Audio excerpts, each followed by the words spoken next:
দর্শক এই ভিডিওটা তাদের জন্য যারা বর্তমান সময়ের সবচেয়ে সেরা গেমিং ফোন Asus ROG 3 কেনার চিন্তা ভাবনা করছেন। এই স্মার্টফোন নিয়ে লাস্ট কিছুদিন আগেই আনবক্সিং এবং ফার্স্ট ইমপ্রেশন দিয়েছিলাম। ইচ্ছা ছিল এর ফুল রিভিউ তুলে ধরার, কিন্তু আমি জানি আপনারা অলরেডি এর বেশ কয়েকটা রিভিউ দেখে ফেলেছেন। সো আজকের ভিডিওতে এই স্মার্টফোন সম্বন্ধে এমন কিছু জানাবো হয়তো তারপরে এই স্মার্টফোনটা আপনি আর নাও কিনতে পারেন।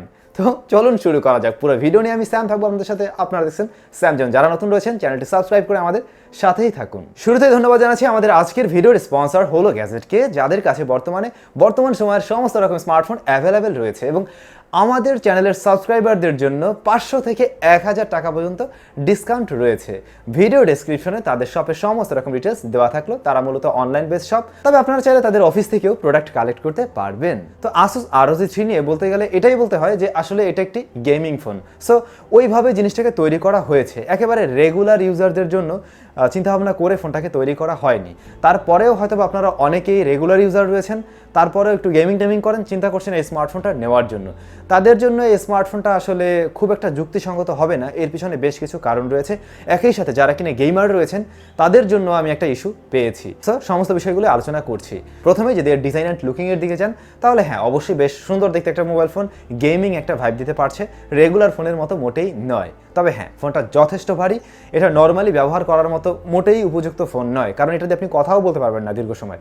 240 গ্রাম রয়েছে এর ওয়েট। এরকম একটা ওয়েটওয়ালা ফোন নিয়ে আসলে রেগুলার কাজগুলো করা একেবারে অসম্ভব প্রায়। তারপরে হয়তো এর সাথে মানিয়ে নিতে পারবেন।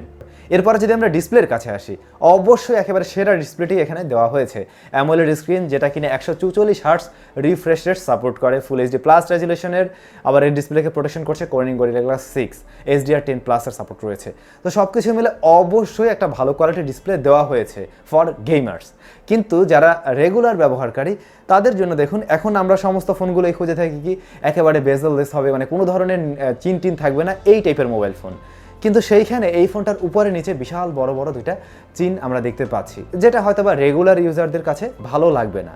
তো তাদের জন্য এটা একটা মাইনাস পয়েন্ট হতে পারে, কিন্তু ডিসপ্লের ওভারঅল অন্যান্য বিষয়গুলো নিয়ে আপনি অবশ্যই সন্তুষ্ট থাকবেন। আর 144 হার্টজ রিফ্রেশ রেট কেমন হতে পারে তা তো বুঝতেই পারছেন। তবে 144 hertz refresh rate actually regular লাইফে ব্যবহার করতে গিয়ে লাগে বলে আমারও মনে হয় না। আর এমনিতে এর সানলাইট ভিজিবিলিটিও যথেষ্ট ভালো রয়েছে। এরপরে যদি আমরা ক্যামেরাতে আসি, হ্যাঁ অবশ্যই বলতে হচ্ছে এর ক্যামেরাও বেশ ভালো রয়েছে। রিয়ারে ট্রিপল ক্যামেরা সেটআপ। এটা মূলত একটি গেমিং ফোন, সো এখানে ক্যামেরার দিকে ততটা ফোকাস দেওয়া হবে না, বা যারা রেগুলার ব্যবহারকারী রয়েছেন তাদের কথা চিন্তাভাবনা করে এইভাবে তৈরি করাও হয়নি। সো সেই হিসাবে এই স্মার্টফোন যে বাজেটে পাওয়া যায়, ধরুন বাংলাদেশে 60-65 হাজার টাকায়, এই বাজেটের অন্যান্য ফোনের সাথে যদি কম্পেয়ার করেন তাহলে এর ক্যামেরা অনেকটাই পিছিয়ে থাকবে, বা কিছুটা ঘাটতি আপনি অবশ্যই লক্ষ্য করবেন। তখন এর ক্যামেরাকে আপনি কম্পেয়ার করতে পারবেন 40,000 টাকা বাজেটের আশেপাশে ফোনের সাথে। সো যারা ক্যামেরার জন্য এরকম বাজেট খরচ করে এই স্মার্টফোনটা নেওয়ার চিন্তা ভাবনাও করছেন, তাদের কিন্তু সে সন্তুষ্ট করতে পারবে না ততটাও, যতটা কিনা আপনি আশা করছেন। ফাইনালি আমরা চলে আসছি এর পারফরমেন্সে, মোবাইল ফোনটার আসল জায়গায়। এই স্মার্টফোনটা মূলত গেমারদের জন্য স্পেশালভাবে তৈরি করা হয়েছে, যার ফলে এটা বর্তমান সময়ের সবচেয়ে সেরা গেমিং ডিভাইস বা সেরা গেমিং স্মার্টফোন। এর প্রসেসর সেকশনে রয়েছে Qualcomm Snapdragon 865+ অক্টাকোর প্রসেসর, এবং এর আরেকটি ভ্যারিয়েন্ট রয়েছে, সেটাতে আমরা পাচ্ছি 865 ভ্যারিয়েন্ট। তো এই দুইটা প্রসেসর মূলত একই, বাট একটার চাইতে আরেকটা একটু বেশি বুস্ট আপ করতে পারবে, একটু বেশি স্পিড আপ হবে, এই তো। তো এখানে গেমিং পারফরমেন্স কেমন ছিল? অবশ্যই সবচেয়ে সেরা গেমিং পারফরমেন্স ছিল, আর খুবই স্মুথলি আপনি গেম প্লে এখানে পেয়ে যাবেন। সেই সাথে আপনি ফ্রেম রেট খুব দুর্দান্ত পাচ্ছেন, সবচেয়ে সেরাটাই পাচ্ছেন এর গেমিং পারফরমেন্সে। কিন্তু হ্যাঁ, এখানেও আমি একটি ইস্যু খুঁজে পেয়েছি, আর সেটা হচ্ছে হিটিং ইস্যু। হয়তো আপনারা অলরেডি অনেক রিভিউ দেখেছেন, বা তাদের স্মার্টফোনে হয়তো বা ছিলও না, কিন্তু আমার কাছে যে ডিভাইসটা এসেছে সেটাতে আমি এই ইস্যুটা পেয়েছি। এই মোবাইল ফোনে আমরা জানি সেখানে একেবারে লেটেস্ট টেকনোলজি ব্যবহার করা হয়েছে, যাতে খুব বেশি গরম না হয় বা গরম হলেও সমস্যা না হয়। কিন্তু এই মোবাইল ফোন দিয়ে আমি জাস্ট 15 মিনিট পাবজি প্লে করেছি, এবং তাতে আমি এখানে 44 ডিগ্রি হিট আপ হতেও দেখেছি। প্রথমে গেমিং করতে গিয়ে মনে হলো ভালোই গরম হচ্ছে, তারপরে মাথায় আসলো যে তাহলে এটা একটু টেস্ট করা উচিত। তো এর হিট আপ টেস্ট করার জন্য এই মোবাইল ফোনটির রেয়ার প্যানেলে কাভারের নিচে আমি জাস্ট আমার যে টেম্পারেচার মিটারটি রয়েছে তার সেন্সরটি ঢুকিয়ে দিই, এবং তারপরে টানা 15 মিনিট গেম প্লে করি, এবং রেজাল্ট এরকম ছিল। হ্যাঁ, এতে করে ফোনটা ঠিকই অতিরিক্ত গরম হয়ে যাচ্ছিল, পারফরমেন্স আমি ড্রপ লক্ষ্য করিনি। কিন্তু এটা যদি লং টাইম আপনি গেম প্লে করতে থাকেন, সময়ের সাথে এটা অবশ্যই আরও বেশি হিট আপ হবে, এবং তখন এর থেকে আপনি গেমিং পারফরমেন্সে কিছুটা ড্রপ অবশ্যই লক্ষ্য করবেন। সেটাও না হয় মেনে নিলাম, কিন্তু বিষয় হচ্ছে এটা এতটাই গরম অনুভূত হয় হাতে, যেটা আপনার কাছে খুবই বিরক্ত লাগবে। মানে আমি একটা ফোন দিয়ে গেমিং করছি, জাস্ট হাতের ভিতরে মনে হচ্ছে যেন একটা জ্বলন্ত কিছু ধরে আছে, যেটা খুবই বাজে লাগছিল আর কি আমার কাছে। মেনলি গেমিং করে বেশ শান্তি পাচ্ছিলাম ঠিকই, কিন্তু ওই হাতের মধ্যে একটা গরম কিছু ধরে আছে, এটা ভেবে আর ভালো লাগছিল না, বা ওই অনুভূতি খুব একটা ভালো ছিল না। সো যারা সেরা গেমিংয়ের জন্য এটা নিতে যাচ্ছেন অবশ্যই নিতে পারেন, গেমিং রেজাল্ট আপনি খুবই ভালো পাবেন, কিন্তু সেই সাথে আপনি হিটিং ইস্যু ফ্রি পাচ্ছেন।